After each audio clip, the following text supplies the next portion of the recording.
are now listening to the War Report Podcast Network. What is everybody? Welcome back to College Loop Podcast, episode 162 of the College Loop Podcast. I'm Dylan Larck, @Boateng on Twitter/X. I'm here joined today, Mr. Harrison Tarr. Tarr, how you doing, buddy? How's it going, guys? Glad to see everybody hanging out with us here on the live stream. Hello to everybody listening to us afterwards. That's you, man. That's not me. Mr. Lark's got to figure out his text chat notifications on his laptop. But doing well. Played a lot of golf. Played 36 holes of golf yesterday. So I'm a little sore. Played from 8 a.m. until 6 p.m. So with a little 2-hour lunch break in between. Ready to talk some Auburn ball. Got home in time, just in time for tip-off for Ole Miss Auburn last night, which was nothing short of awesome. That one was a thriller all the way for 40 minutes. So excited to get to that point. I know we got to talk football first, but it's been a good weekend. Not a lot to complain about in the Auburn sphere. So I'm ready.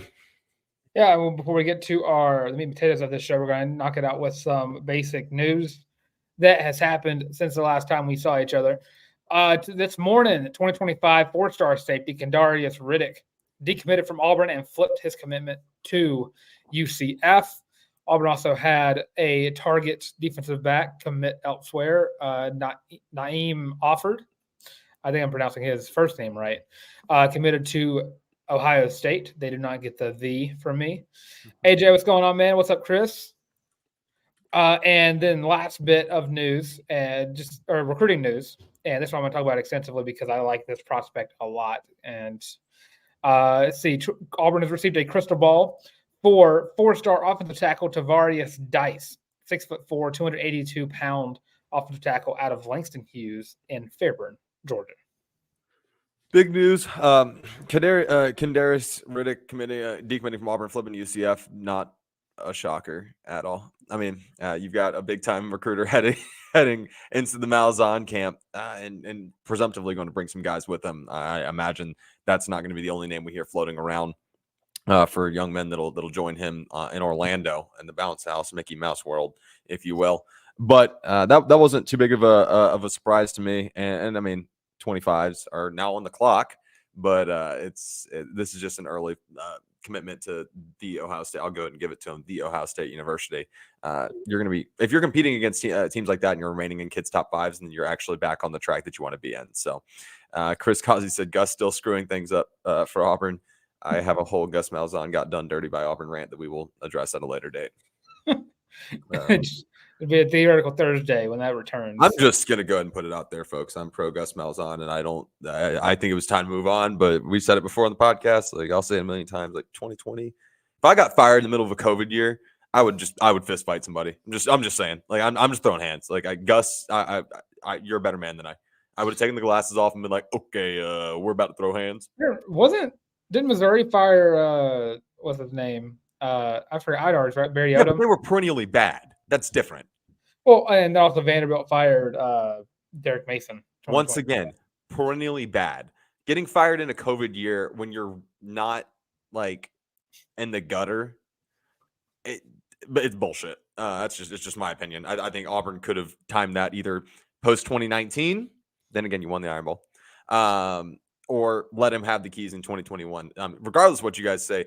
Holding on to him for another year or two and then moving from, things could change. But moving from Malzahn to Freeze would have been a hell of a lot better than having the segue of Brian Harsin. That's just a fact. Yeah, you would have had more continuity in your program. AJ Rivera just hit the nail on the head. Gus should not have been extended when he was, but shouldn't have been fired during COVID. Bingo, nailed it. So I don't think anybody really has anything against Gus. I think it was more of it was time to let go, but. I agree that doing it during COVID is just the worst part because it's like you didn't have your full team. I think what was it? It was a KJ Britt. Who was it? Linebacker Chandler Wooten didn't even play that year. Yeah, didn't even play.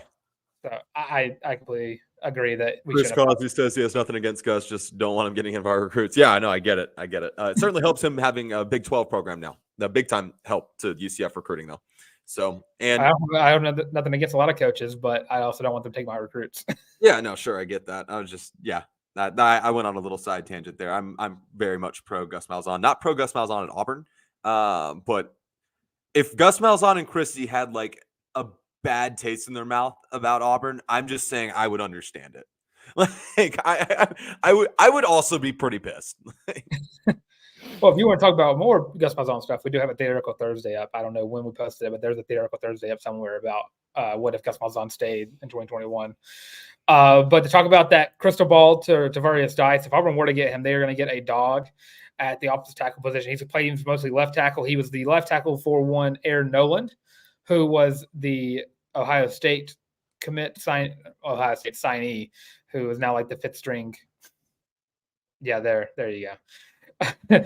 Left tackle for Mr. Aaron Noland, who is now at Ohio State. I almost gave him the there. I was about to lose my mind.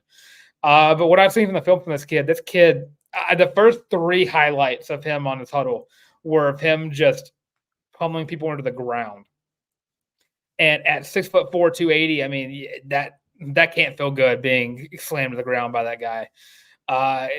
Tough, strong offensive tackle that would be really awesome if, especially add to the class of offensive line, or just trenches in general. Because 2025, I think I had 4 or 5 defensive linemen, and then already 2 or 3 offensive linemen.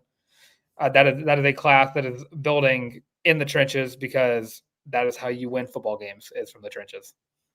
Yeah, no, you're absolutely right.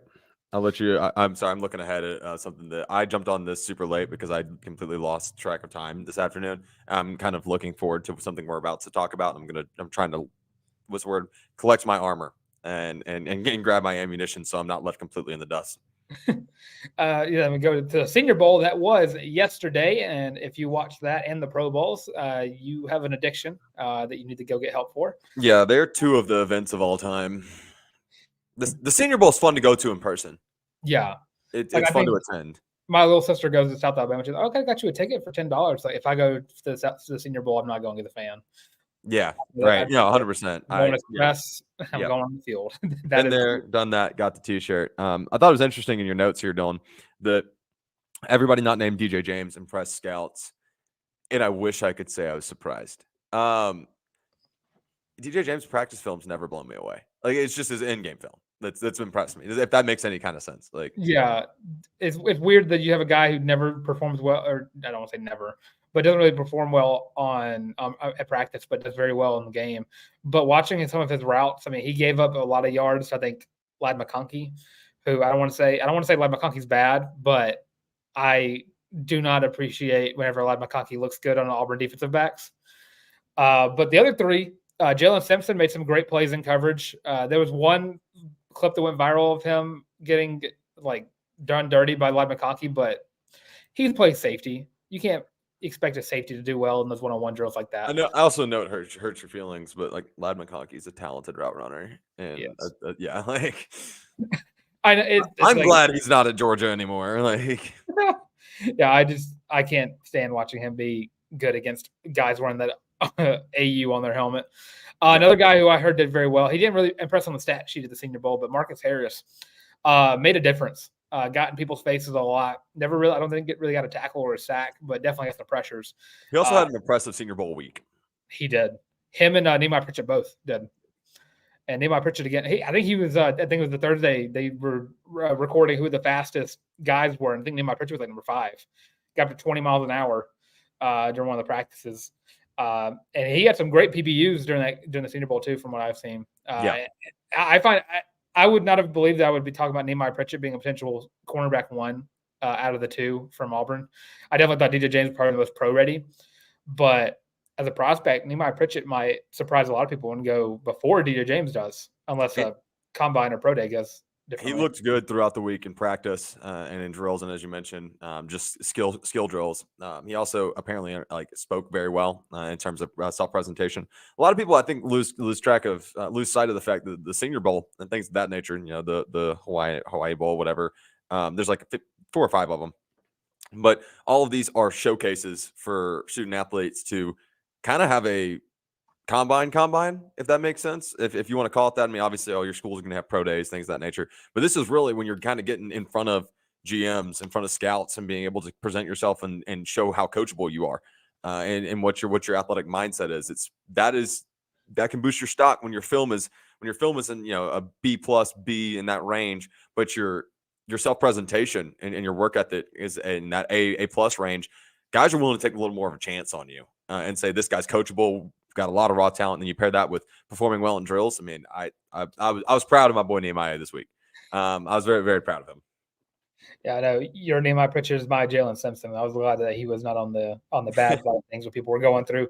And yeah, I like how you said it's like a combine, because there's a lot of guys who did, like, they practiced all through the week, enjoyed their time in Mobile, and was like, I'm not gonna play in the game, which I completely understand, because I think Michael Penix was one of those guys who went and practiced and then left, because it's live drills, and the last thing you need, especially if you're Michael Penix, is to get tackled and get hurt. I did hear that Bo Nix did not look the greatest. I think he progressed throughout the week, but Bo Nix did not look like first. Bo also has the least to gain, in my opinion. Like the quarterbacks there, it was him and Penix, and who else was there? I know Sam Hartman was there. Hartman had the most to gain out of that group, by the way. But like Bo and Penix are there. Spencer Rattler actually impressed everybody. Sure. Which, as a talent, Spencer Rattler has always been. He's a freak athlete, like. But on the field, he looked great in the Senior Bowl. I saw all of the clips of him throwing. He made some great throws. It's hard for me to get. I'm not a Rattler hater. I just he's so up and down, like and his emotions are up and down too. I've been haunted by me constantly hopping on and off his bandwagon. This is really going to piss Dylan off and probably piss some people in the live stream off. But like, you guys want to talk about like a perfect transition from one guy to another, like. Ashford, like Rattler, you take the good with the bad, and I think that serves to kind of make this Auburn centric too. Like that serves to Ashford's benefit, because obviously Beamer is good about AJ Rivera. Would you shut the hell up? Bo Nix, you are a Pittsburgh Steeler. Anyways, I think that serves to like Ashford's benefit, because it seems like Beamer's really good at harnessing guys that you take the good with the bad, and Rattler's another one of those that you're like, AJ, no matter how, you can send a million hearts in the chat, and you can't undo that comment, bro. Like I want the Steelers to pass on a quarterback this draft and then draft Carson Beck next year. God, it'd be so funny if you had to root for a team that had Carson Beck throwing the George Pickens. God, that'd be hilarious if you had to with our offensive coordinator, who's Arthur Smith. Folks, I'm living in hell. I forgot that happened. That's awesome. I'm living in hell. Well, speaking of the NFL, good little segue. Auburn, just when you thought the coaching staff was done, written off, and getting ready for next season, Jeremy Garrett leaves. Auburn's defensive line coach, I think, takes the same position for the Jacksonville Jaguars, which can't blame him for taking an NFL job. If you see one open, you got to take one. I hate that it's always Auburn's defensive line coaches that end up going to the NFL right then and right there. I think last one. What's going on, James? But yeah, defensive line coaches, the position is now up for grabs. If you see it on LinkedIn, apply. It is open. I would like to have a full coaching staff before spring ball happens. Send us your NCAA 14 film. Yeah. Send me your sacks record. How many sacks do you average per game? That's what I want to see. But yeah, I hope this doesn't mean any defensive line guys are going to be decommitting. I don't know how likely that is. I know Gage Keys had like I don't want to say like a sketchy tweet about it, but like I forgot. I'm going to go into that, but I think Auburn's always been good at hiring the defensive line coaches, no matter who the coach is. They've always been pretty on the money with who they bring in. So I don't know exactly who to go for in that position. That's not a coaching position that I'm the most well versed at when it comes to looking for new hirees. But again, if you're good on if you know how to blitz well in NCAA 14, I will accept your film. James, AJ, Chris. Oh yeah, what's up? What's up, Tim Toolman Taylor? How's it going, man? Sorry, I was just reading through. Coach O to be our D line. AJ, that is one of the ideas of all time. A great recruiter. Oh yeah, hell of a recruiter. Oh my God, my turn. Yeah, there you go. Now we're even. All right, now to get into the meat and potatoes of this football segment, we are going to look through the transfer portal additions and the signees coming from the high school ranks and JUCO ranks, and we're going to rank our top 5 instant impact players from both those classes. You're going to rank yours in order. I'm going to give 5 dudes. I took a look at this rundown and honestly lost track of time being transparent, playing Minecraft and watching How I Met Your Mother. It's been a hell of a great Sunday. Yeah, whatever format you want to throw this in there. If you want to go in order, that's fine. If you want to go 1-1, I'm just going to be throwing names at you. There's some givens for me that I'm probably going to have to rock with, and a couple. I mean, I'm going to be transfer heavy as hell, just so you know. If we're talking instant impact, I'm going to be transfer heavy as hell. I'm pretty. I ride that line down. I guess I 2 high schoolers, 2 transfers, and I have a JUCO in there as well. Which if you've heard me talk about this JUCO guy before, you know who I'm talking about.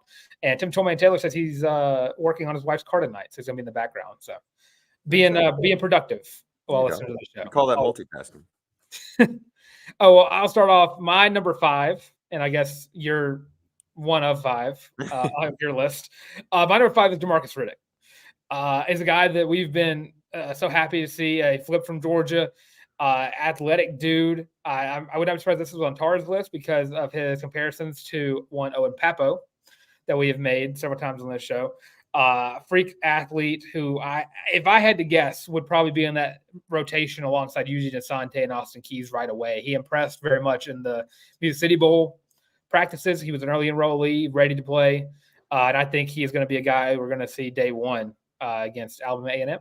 Okay, he did make my list, so I'll go ahead and copy paste here. That was actually one of the if there were 2 of them. There are 2 freshmen. Sorry, there are obviously 2 freshmen. And the other one you're going to have on the same. It might be number 1 for you.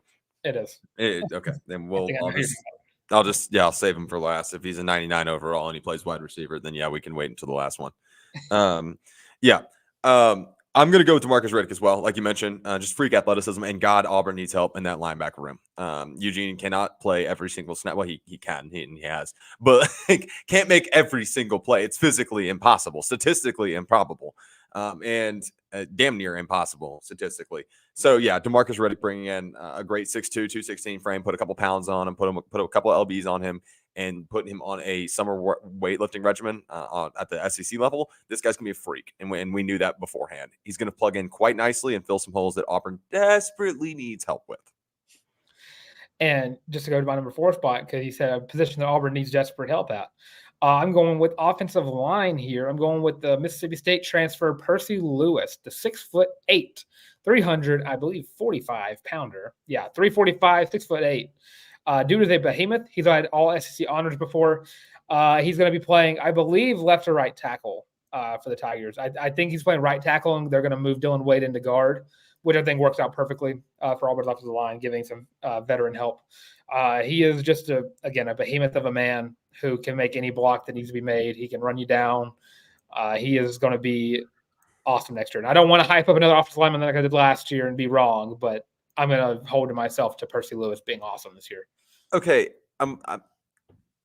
we definitely have 3 that overlap. I hope we don't have 5. I'll just go ahead and throw Percy Lewis in here. I really don't think we do have the same.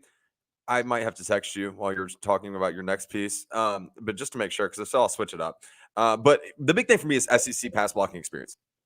And in an air raid scheme on a team that's really trying to shift their dynamic toward being able to run a true RPO and actually be able to air the ball out with, quarterback conversation is not the time or place, folks. So hold yourselves back. But in a situation where Auburn really needs to establish something that resembles continuity on the offensive front, I think Percy Lewis is the guy that can really help you out. 6'8", 345. That is an SEC offensive lineman, guys. That is actually starting to build the framework of what championship offensive linemen look like. There is an element of teams are just bigger and better.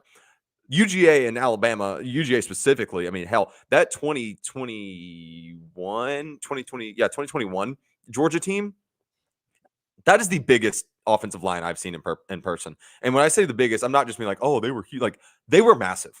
Like, that group was huge. I'd be interested to go back and look, and I'm not going to do it right now because I think they all average like 6'6". It was something north. I know it was north of 6'5". Like, they were huge. This is what an SEC offensive line needs to look like if you're going to compete at this level, especially with, the talent group's only getting stronger with Oklahoma and Texas coming in.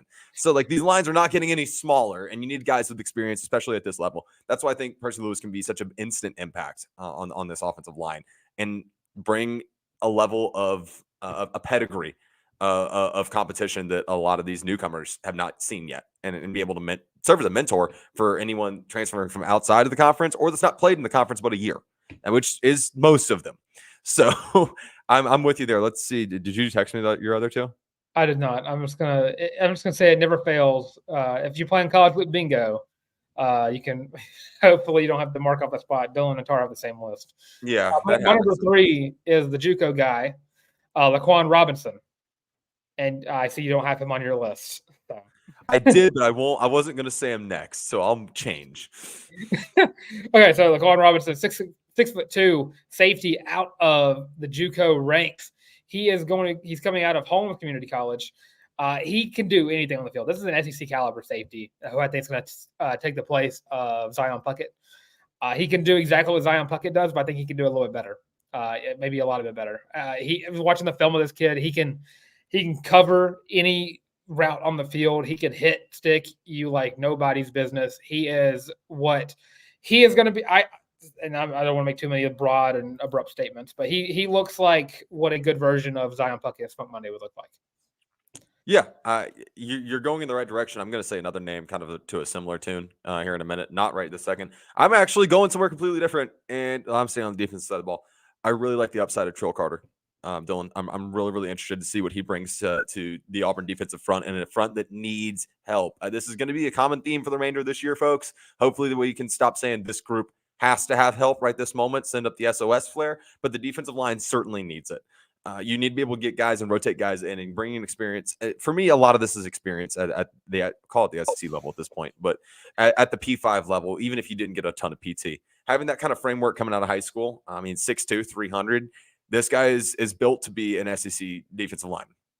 My big thing is finding suitable bodies. I think that's probably the biggest piece for me, and the key to my top 5 is, as I kind of make this up as I go on the fly, just excuse me with that, but making sure that you bring in a pedigree. I'm going to go back to that word of that kind of work ethic, that kind of weight regimen, and that kind of coaching. There's there's an adjustment period for kids when they come in as freshmen, or when they transfer from, let's just call a spade, non-P5s.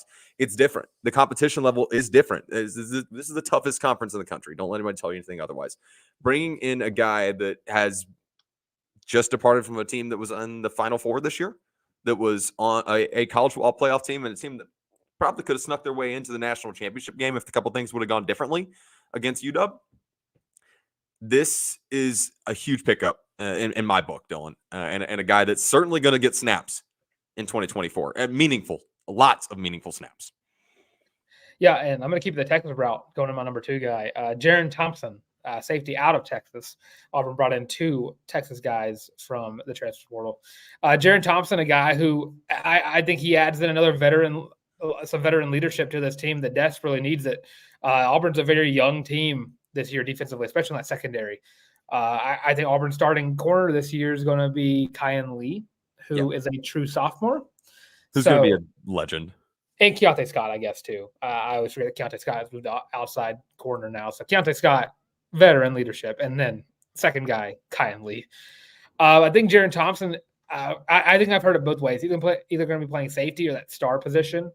And I think that star position stays with McGriff and the new leadership of the defensive line, defensive side of the ball with DJ Durkin. But Jaron Thompson, just a guy who can make any play on the field. Never really got a lot of interceptions, which we're kind of used to that when you have a good defensive back. DJ James was one of the best cover corners we've ever seen, and Carlton Davis as well, but never got a lot of interceptions.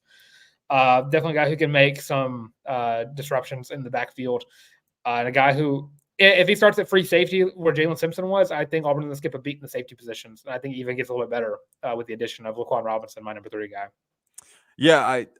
I'm with you about Jaron Thompson, and I was actually going to mention his experience pedigree. I'm going to switch just because you already spoke to him. I'm going to talk a little bit about Antonio Kite for a second. And guys, if there's a newcomer DB to this program, they're going to get snaps this year. They're going to get a lot of them. This DB room was just depleted by the NFL draft, and that's what you want to see out of a perennial.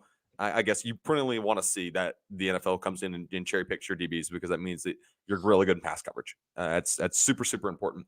Antonio Kite doesn't bring a ton of experience with him, but he brings, once again, this is a huge factor for me. He played under Nick Saban. Look, he's gone now, guys. You can sit here and admit, okay, I'm kind of glad that this guy received some coaching from Coach Saban. Like you can say that now. And T-Rob. And T-Rob, thank you. Exactly. And you've got a guy that's going to come in and not had his opportunity yet to really get those meaningful snaps, and has that opportunity to go out and impress people. Also, he's coming in with the same level of less experience than Kyan Lee, but the people around him, the Jaron Thompsons that you mentioned, Zion Puckett's, are going to be imperative and very impactful for this newcomer group. I mean, we're going to have guys out there that we aren't even going to have memorized their numbers yet by game one. On the secondary, anchoring down the back half of that defense. And it's imperative that they're impactful. That's, I guess, part of it for me as well. Not just guys that I think may wind up being big contributors, but that simply have to be if this team's going to be successful. And Antonio Kite's one of them. Not to mention you get to play a team that wears crimson at the end of the year that you really, really, really want some vengeance on. That never hurts. Yeah, it would not hurt to get some vengeance against that team, especially because Auburn's not won in that specific stadium. And they won't in 2024, but since one superhero came through and had to. They named the game after him. Yeah. Yeah. My number one guy is a true freshman coming in. Yeah, mine too. Yeah, well, Dylan speaks on behalf of both of us for here. 5-star wide receiver, number 99 overall per 24/7 Sports, 6'3", 180 pounds. Was a former Texas A&M commit, turned Auburn commit, turned Auburn signee. Mr. Cameron Coleman is my most impactful freshman or newcomer coming through for 2024. I think this kid is going to play right away.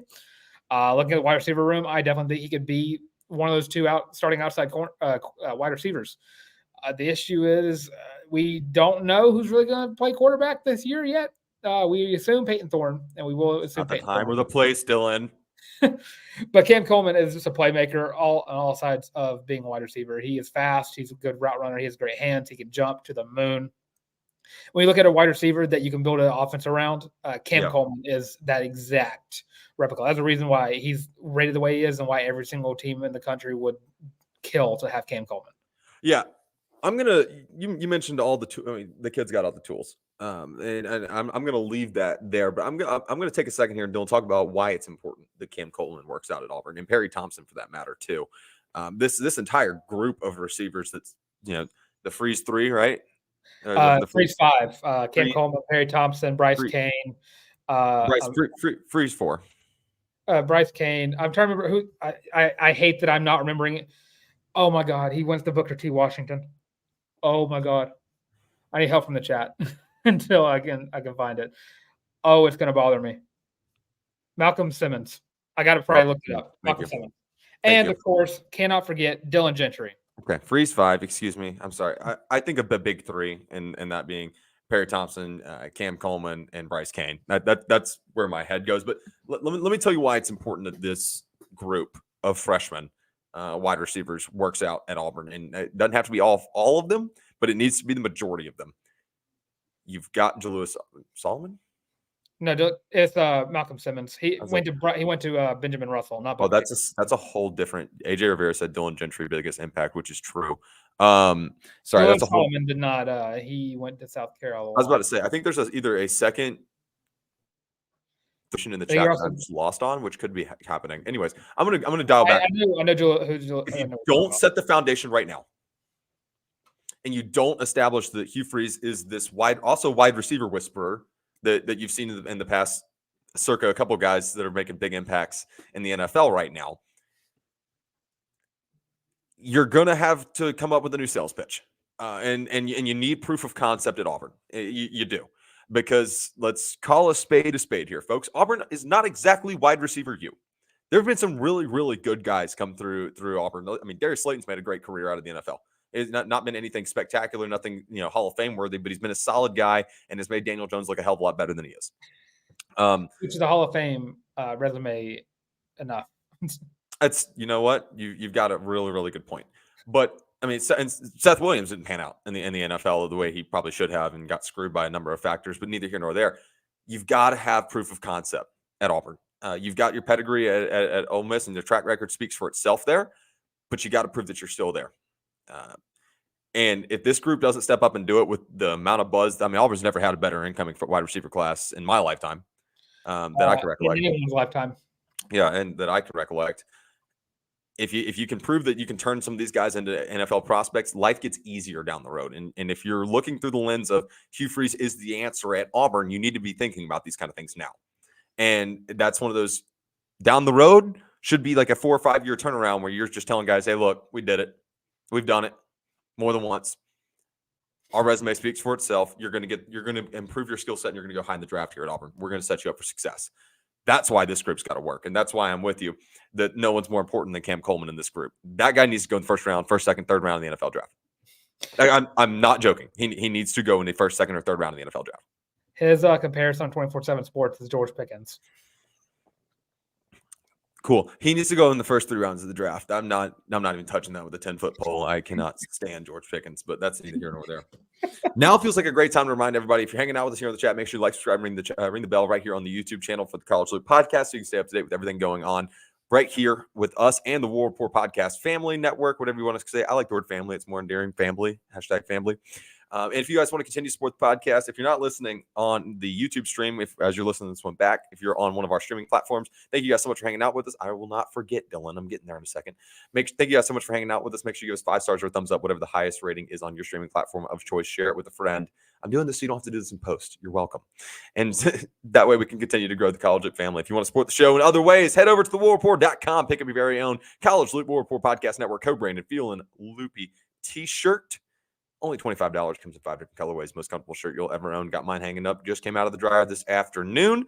When you pick up your shirt, make sure you use #FeelingLoopy. That's feeling without the G on whatever streaming platform. If you're on a streaming platform, go for it. But whatever social media platform makes you the happiest, tag us in it. We'll make sure we throw it up on the next show, next live stream. Thank you guys for your continual love and support. You're the reason we're able to do what we want to do and what we are able to do right here on the College Loop podcast. Let's get back into it. Let's talk. I'm checking the rundown to make sure I'm not skipping ahead because I get really excited for this segment. I want to make sure we're talking. Let's talk Auburn men's basketball. I want to make sure I didn't jump over anything. Sorry, guys. I'm in a million different places. AJ Rivera said he says that Cam Coleman needs to be what Chuma/Isaac was for Auburn basketball and showing that Auburn can develop guys. Boom. Nailed it. Great segue. Great comparison. Let's talk about Auburn basketball. AJ, that was great. You nailed that. That's 100% correct. Proof of concept, right? Speaking of proof of concept, Auburn gave us some proof of concept that they can win quad 1 games on the road on Saturday. And yes, I know Auburn was down going into half, but second half and overall game outlook here, folks, a 14-point win isn't the sexiest thing you've ever seen, but Auburn had this game in control pretty much the whole time. Even when they were down, it never felt like Auburn was out of control. They were just beating themselves. That's really the narrative that I'm going to choose to push. Ole Miss fans can cry about it. You got swept this year. Maybe we'll talk next year. Although I will say Beard has that team rolling. They are going to be really, really good in the near future. I don't like saying that, but they are going to be very, very Texas good. was stupid. Yeah, correct. Yes, absolutely. But, I mean, either way, he would wind up in the SEC. So, it is what it is. Let's talk a little bit about notable Auburn guys. So, Alan Flanagan dropped 20. I'm kidding. Alan Flanagan had a nice little game. He's had 2 this year against Auburn. Let's talk about the duality of Auburn here. First things first. This is a great win in the way you slice it or dice it. Was the first half hair pulling frustration? Sure. And it was because of silly, stupid mistakes and turnovers. I mean, Auburn turned the ball over, I think, 11 times, and it felt like 37. It felt like every time you turn around, Auburn had thrown a sloppy, playing 3-on-3 pick up cross-court pass. Trey Donaldson, I'm looking at you. Aiden Holloway, I'm looking at you. But that's neither here nor there. This group found a new way to win, and I feel like they do it all the time, which is huge where you're at right now, and found themselves back on track. It is a little concerning to me that it took Auburn 20 minutes to realize maybe you should feed Janai Broome. That was weird, but his defensive presence was there all day. I mean, he pulled down 9 rebounds, 7 on the defensive end of the glass.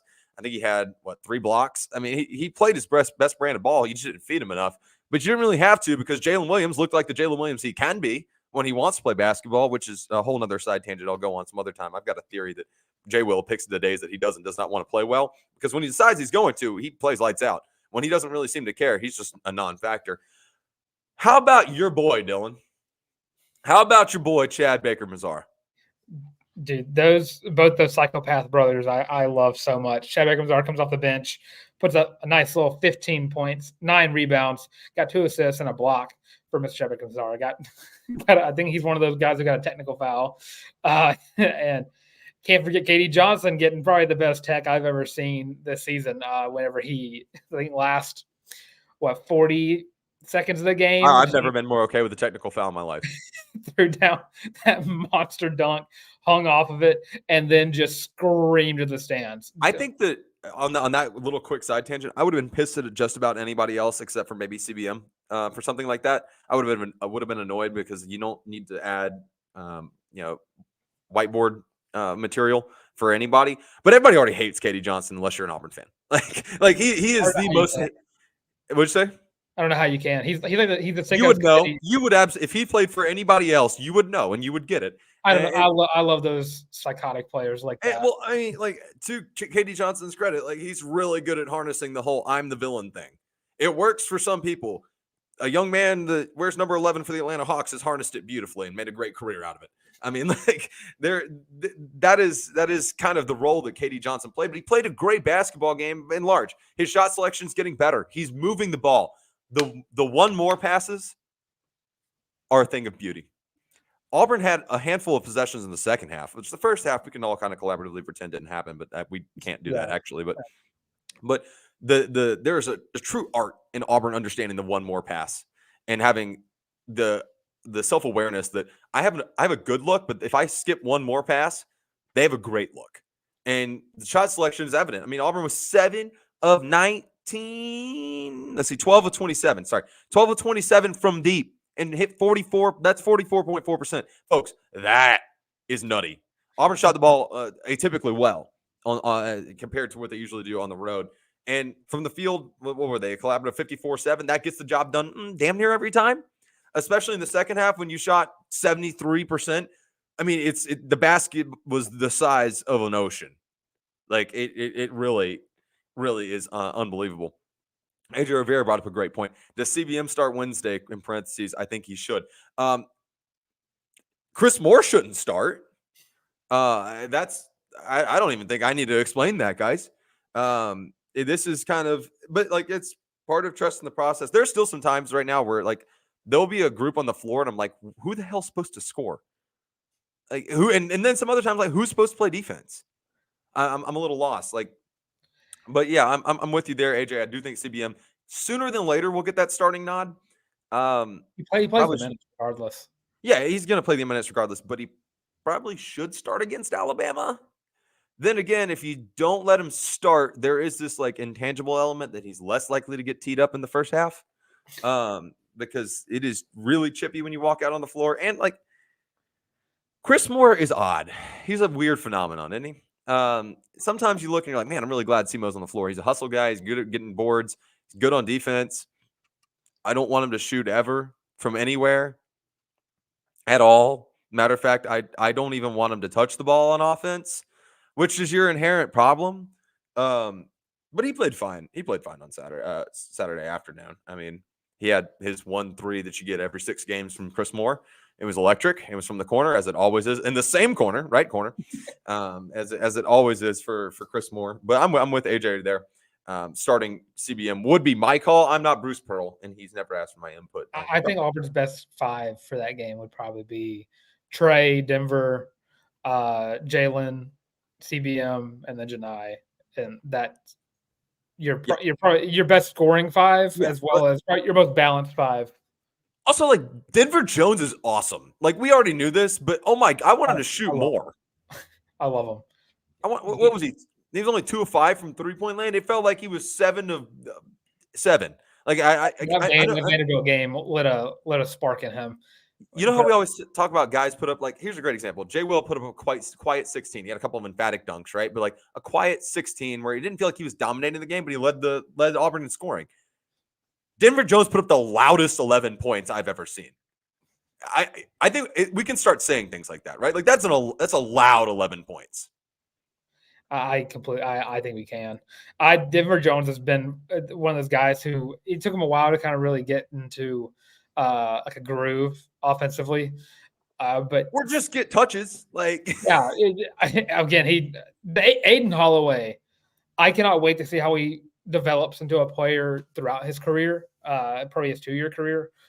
And I think we saw Aiden Holloway take better shots against Ole Miss. He only shot 2. He only shot 5 and made 2 of them, I believe, or maybe one of 4. Same sure. percentage. We didn't see Aiden Holloway just go into the game and start throwing up threes. Yeah. And Trey Donaldson has proven to be a better facilitator of the ball than. And dude, he is physical. Yeah. It's that football player in him coming out. It is. No, it really is. So Bruce Pearl might need to start recruiting more dual sport athletes. Side tangent here, guys. I'm going to talk about a guy that only dropped 4 points on Saturday night. I am a Chaney Johnson enjoyer now. I wasn't a hater. Also, backtrack. My whole conversation I had yesterday with somebody like close to the program, and close to our program and that program, for lack of a better term. Denver Jones is a better Zep Jasper. Just putting that out there. Loves all the love in the world is Zep, and they even wear the same number. But like all the love in the world is Zep. But like I think Denver Jones is a much better Zep Jasper. Well, Denver Jones, I love Zep too. Denver can score. Yeah, and well, Zep's still a little and play the same caliber of defense. Yes, but close.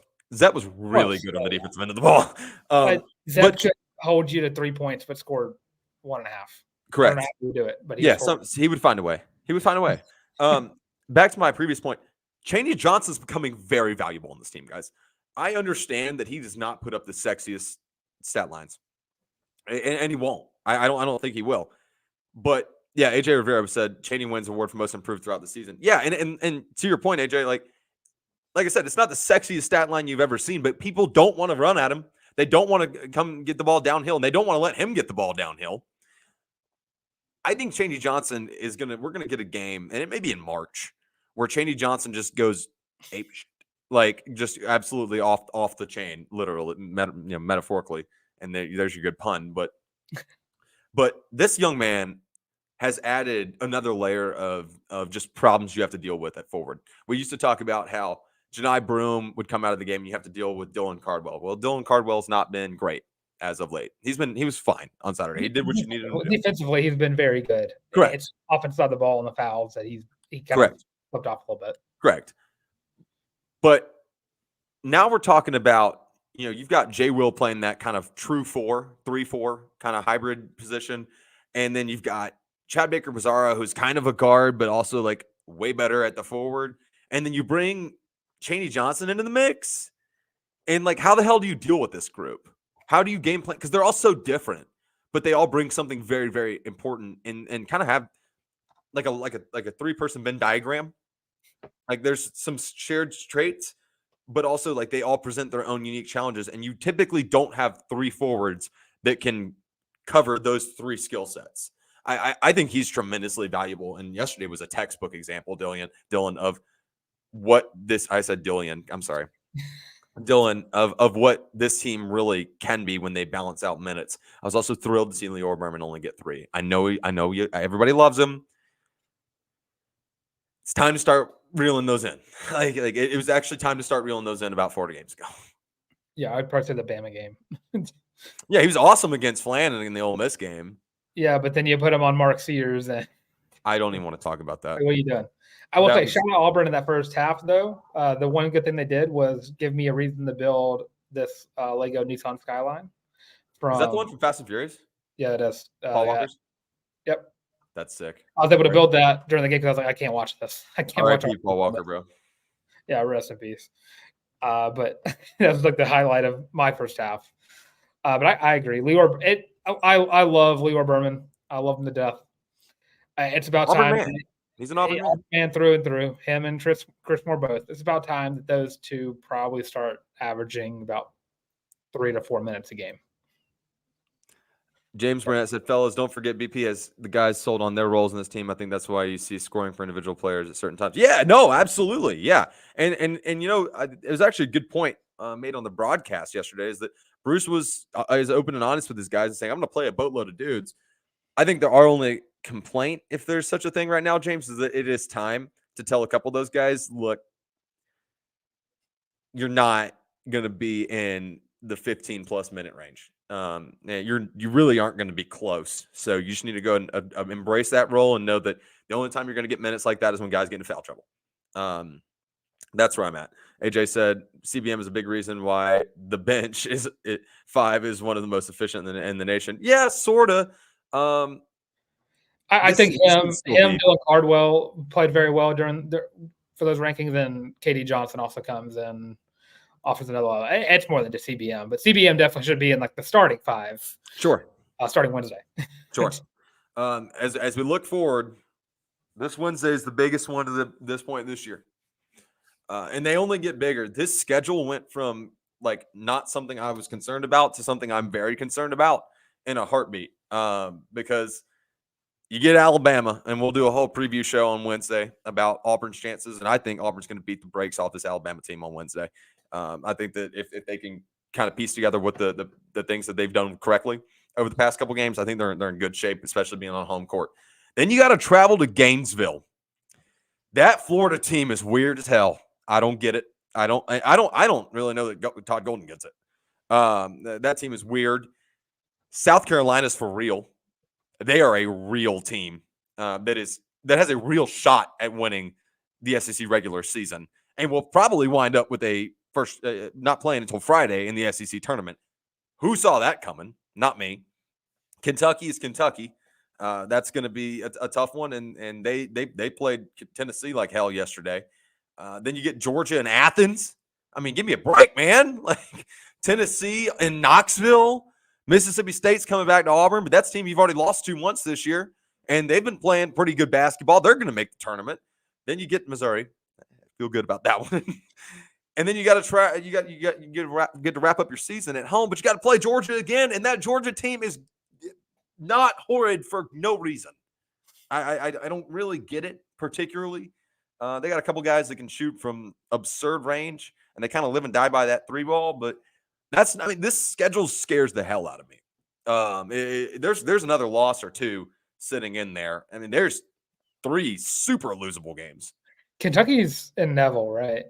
Yeah, Kentucky's at the Neville. And Tennessee is in Knoxville. You got to go back to back. Georgia and Athens, Tennessee and Knoxville. I don't love either one of those games. I don't like that. I really don't. And then you get your last road game of the year is Missouri and Como, which I feel pretty good about. AJ said all but like 3 are quad 1. I can tell you right now, Florida's going to wind up being quad 1 because it's on the road. South Carolina should be quad 1 because of where they're at. Kentucky's quad 1. Georgia is going to be 1 or 2. They'll be fringe on the road, maybe 1. Tennessee quad 1. Mississippi State probably quad 2, depending. I don't know. It's a top 70, right? I think no. That's a quad 1. Missouri's going to be like a quad 3, maybe quad 4. Missouri's on the quad. That's statistically impossible. They're just that bad, man. And then Georgia at home will be a 1 or 2, depending on where they're at. But good point, AJ. I mean, you got for sure 1, 2, 3. Obviously, Alabama quad 1. 1, 2, 3, 4. Your next 4 games are quad 1s. 5 out of your next 6 are for sure quad 1s. And then potentially 6 or 7 quad 1s remaining, depending on you need some help from Georgia. Georgia's got to win a couple ball games, which no one's going to root for to happen. I think they're like, was it 8 games, I think? Or 8 wins or 8 points away from being in the quad 1 category. Yeah, which, I mean, that by that point, could be a quad 1, and you're going to be on the road, which helps. Yeah. I mean, Auburn's net, if they win, if they only drop a couple more, and I'm telling you guys, go and brace, you're going to lose that game in Knoxville. They're not losing at home. That game might be another like 38-35 game or whatever that score was. Auburn loses 1 or 2 more, your net's still in the top 10 at the end of the year. I think that's how the math checks out. They're in good shape. AJ said 3 or less losses is really positive. Yeah, no, for sure. I mean, I think you beat Kentucky at home. I think you get Alabama at home this week. South Carolina's a big one. That's the team that I'm more stressed about dropping your home win streak to than Kentucky. I say that because you bring your A game when you play UK. I know there's that whole bit about, is it a pants on kind of day or whatever, like no pants day, like, everyone's here to see Kentucky, but like they are a perennially good ball club that regardless of whether or not the guys in that Auburn locker room pay attention to the outside noise. No, UK produces NBA talent and everybody wants to get the best of them, which is why they get the best of everybody every game. I like Auburn's chances there. I hate them in Knoxville. Y'all come up with whatever you want me to do. If Auburn wins in Knoxville, I'm going to act a fool. I'm gonna be reckless and irresponsible. Do you need the bug glasses? What'd you say? Are you gonna need the bug glasses for a show? No. I'm gonna pick Auburn to lose that game by 20. Tata's not playing, so the game doesn't matter.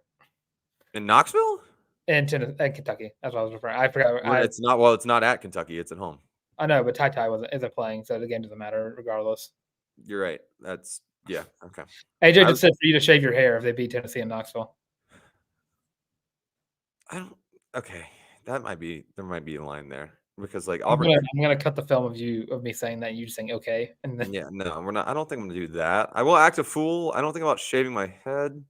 We'll see where Auburn's at when we get there, and we'll reverse mohawk. Reverse my what the okay. Anywho, let's talk about out to Auburn's media for that awesome post against Ole Miss.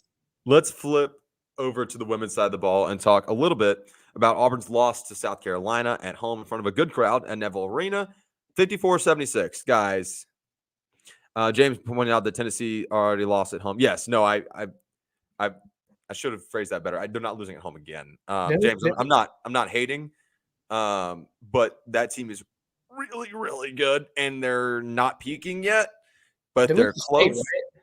What's up? They lost State, right? I think so. Yes. I knew they lost at home. I just don't think they lose at home twice this year.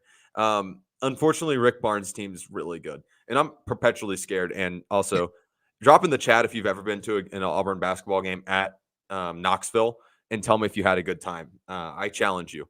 I did not. I had the most. I hate that town. That town's a shithole.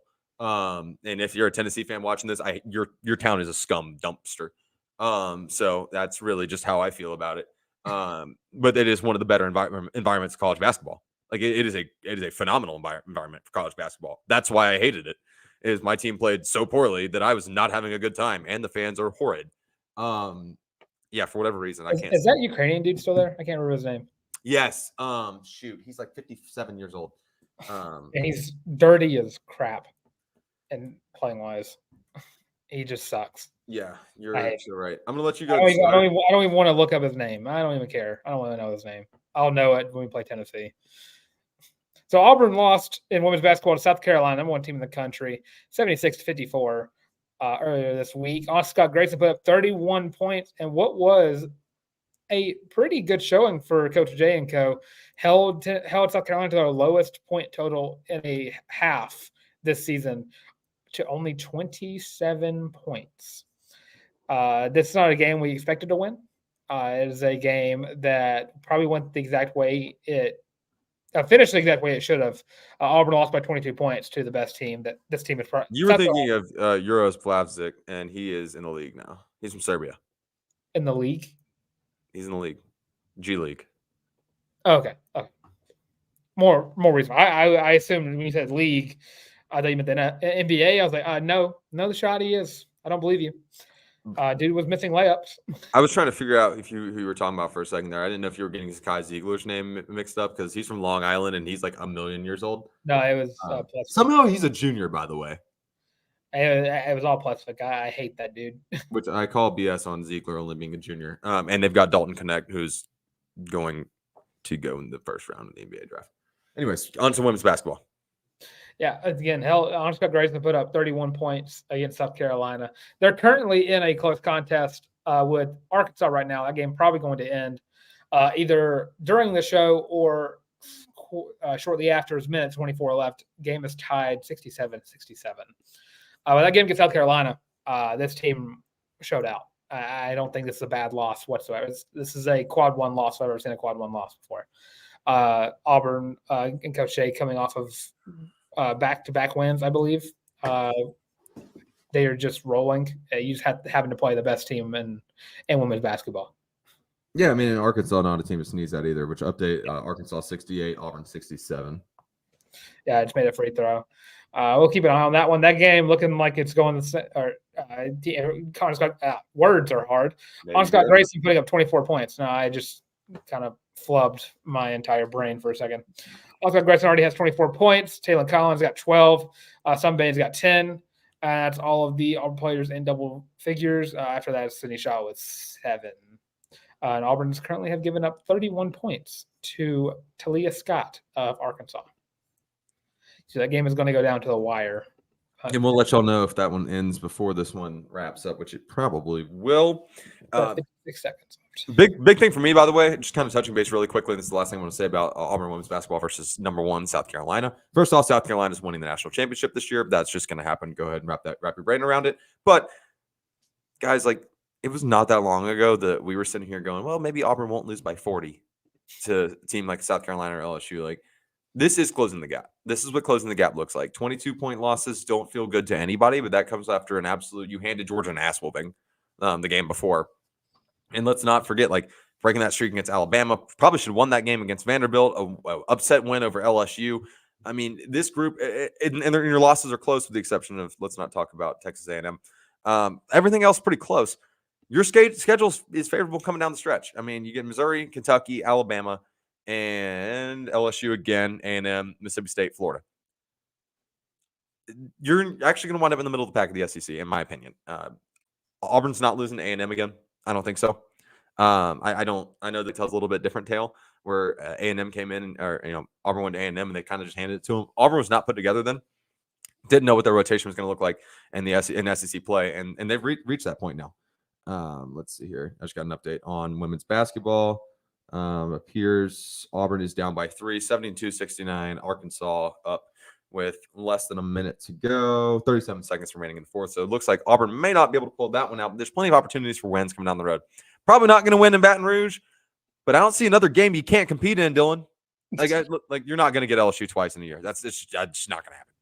Yeah, I mean, that's always going to be a difficult game. I was even surprised that Auburn pulled out that first one. You and everybody else. Yeah, exactly. Because that was everyone went crazy. ESPN was talking about it. It was wild seeing national media attention covering Auburn women's basketball.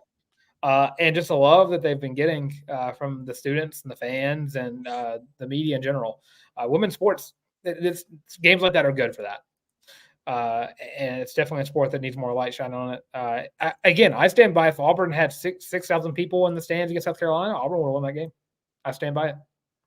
The math speaks for itself. Auburn is currently 2-0 in games of 6,000 or more fans in the stands. I'm trying to prolong the chat about this game, but we can always circle back to this because I was going to let you kind of cook a little bit about Auburn Gymnastics when their quad meet victory over Fisk, Talladega, and Temple. Yeah, I'm going to try to get the game pulled up so I can give you another walk off moment again, but I don't know if I can get it off in time. I also don't know that that's going to happen. You never know, but yeah, Auburn did pull out the win in their quad meet against Fisk, Talladega, and Temple. Olivia Greaves debuted, and Gabby Gofflin claimed 2 event titles. Cassie Stevens, news alert, won the overall yet again. This is shocking. Yeah, exactly. And Auburn scored their highest season points of the season with 197.425. Auburn hit on all cylinders for the first time this season, really, in a meet. You weren't playing against SEC caliber competition, but definitely in gymnastics, it doesn't really matter. It literally doesn't matter. You could literally have the best. Auburn had Thune Lee and Darion Goborn on the same team, and we're losing meets. Like, it doesn't matter how talented you are. You have to be on your A game every given night. On your P's and Q's. Yeah, exactly. Auburn swept every single event. Cassie Stevens got a 9.925 on the vault, which any Auburn gymnast getting 9.9s on vault is just the greatest thing to hear ever. Arkansas just buried this one, by the way. To 74-69 Arkansas. Yeah. So Rip. Auburn women's Sarah basketball Hubbard fall to got the 14. second highest with 9.8 on the vault. Again, Auburn does what Auburn does best, and they show out for gymnastics. We'll say Auburn does play Alabama in Neville Arena this Friday. I will be there to support the Auburn Gymnastics because I have to go to at least one gym meet per year mostly for Lauren, but also for me. That's mostly for me. Just kidding. It's a win-win. Exactly. I take her to go see Scotty McCreery yesterday, and she takes me to go see gymnastics. Seems like a fair trade. Seems like a fair trade. Exactly.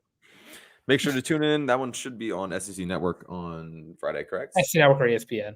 SEC Network or ESPN. Friday Night Heights, Auburn Gymnastics, lots of talent, and as we mentioned, throwing more difficult routines by the week, which is just how gymnastics works at the collegiate level. You're getting close to throwing everything you've got. They're not there yet, but you're getting closer and inching toward that.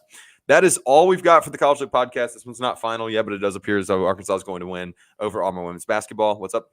Auburn just scored, so it's 74-72. 17 seconds left. I just completely sold that, but let's see how this goes. I'm going to kind of ramble here for a second and go and start giving you guys the rundown on all of our typical outro stuff. For those of you guys who've been hanging out with us here on the chat, thank you guys so much for hanging out. We appreciate you. Good to hear from everybody as always. Hopefully everybody had a great week. If you also played 36 holes of golf and you're sore like I am, just know I feel your pain. Someone has to do it. It's a hell of a life, but that's a tough challenge we all embrace around here. If you want to continue to support the show, make sure you like, subscribe, and ring the bell right here on the YouTube channel. If you're watching on the stream on Sunday night, if you're listening back on Monday morning or Monday afternoon, please make sure to go like, subscribe, ring the bell so you can stay up to date with everything coming out right here at the College League Podcast and the War Report Podcast Network. If you want to continue to support the show in other ways beyond just that, just beyond the YouTube stream, you can give us 5 stars and a thumbs up on your streaming platform of choice. If you're listening on Spotify, Apple Podcasts, Amazon Podcasts, whatever you feel like, make sure you share the show with us there so we continue to grow the family. You can also head over to thewarreport.com, pick up your very own Feeling Loopy War Report Podcast Network, College Loop Podcast, co-branded t-shirt. I did that one out of order, but here we are. And pick up your very own. Like I said, that's linked in the description so you don't have to type that in your search bar. $25, 5 different colorways. Use hashtag Feeling Loopy, feeling without the G on whatever social media platform makes you the happiest. Tag us in it. We'll make sure we throw up your selfie of you wearing your Feeling Loopy t-shirt on the next stream, next show. So you guys are all prepared and we can shout out everyone here on the Loop family, all the Loopers. All right, Dylan. I'm Harrison Tarr, at Harrison Tarr on the Bird app and on Instagram if you want to come hang out with me. Appreciate you guys. You can give me your good takes, your bad takes, everything in between. Tell me how in the world I can get rid of this stutter that I've had the past 2 shows. I've never dealt with this in my life. I think it's because I'm trying to talk too fast. And I'm just going to hand it over to Dylan, tell everybody where they can find us, love us, support us, and himself as well. There's currently 1.7 seconds left. I believe Auburn has the ball on their side of the court. So I'm going to try to ramble on about this game as much as possible because they're currently doing a review on who touched the ball last. It does look like it came off the Arkansas hand. This review is taking forever, as most reviews do. But I'll go ahead and do my outro, and hopefully the game will be over by that point, and we'll give a nice little update of that. But I'm Dylan Larck. I am with Tank on Twitter/X. That YABOY the Tank. You also have me on Instagram as well at Dylan Larck at DYLANLARCK. And of course, you can find me right here on the College Loop. Where you like, comment, subscribe. Leave your predictions for Auburn hoops versus Alabama on Wednesday. Also, give us your top 5 most impactful newcomers onto this Auburn football squad for 2024, because this year, this roster is looking a lot better than it did last year, and it is beneficial to bring in guys like Perry Thompson, Bryce Kane, Malcolm Simmons, and Cam Coleman to that wide receiver room, especially Dylan Gentry, who are all immediate impact players. If I had to list, you're lucky I didn't have to go. I didn't do 10 because it would have been 5 wide receivers and then 5 other guys across position groups. And especially if we did top, and give your thoughts on which freshman you think is going to make the most impact throughout their career. But of course, if you want to find the show and you're tired of seeing our faces, you have the audio version of the show as well on Spotify, Apple Podcasts, Google Podcasts, and of course, Amazon Music. And they're still doing a review. So I won't tell you to go check it out just yet, but I am going to look in the TV and see exactly what they're going to say, because they are taking forever. If anyone has any questions from the chat, now's the time. You can ask them. If not, we'll sit here in rambling territory trying to get ready for the call, which is almost going to happen, and it looks like it is going to be Auburn's ball with 1.8 seconds left on the clock. They bump it up. They put another 0.1 on the clock. I got 1.7. I got 1.8. 1.8. So Auburn's gonna have a chance to inbound the ball and try to tie. You guys up are this watching ball. Auburn women's basketball with the College Loop live. It's gonna have to be a tip pass, tip drill on the inbound. I think Dylan's a half second ahead of me. Yeah, you'll get a nice little reaction out of me first, and hopefully this one is memeable, but I don't know if it will be because I don't like the chances of having to rely on ones like this. That's game. Intercepted by an Arkansas defender. Auburn is going to lose the ball game unless it is still. That ball stays. That stays with 0.8 seconds left. I will say I do believe Marshawn Bostic was wide open, or Sydney Shaw, I think. They would have had him in a catch and shoot, but that's what you got to do anyway. So yeah. And the catch and shoot is no good. That is final. 74-72. Auburn loses in Arkansas. Man, that was close. Yeah. So after that long outro, with all of that being said that we said about a couple minutes ago, at this point, this has been the College Loop podcast. Love you guys.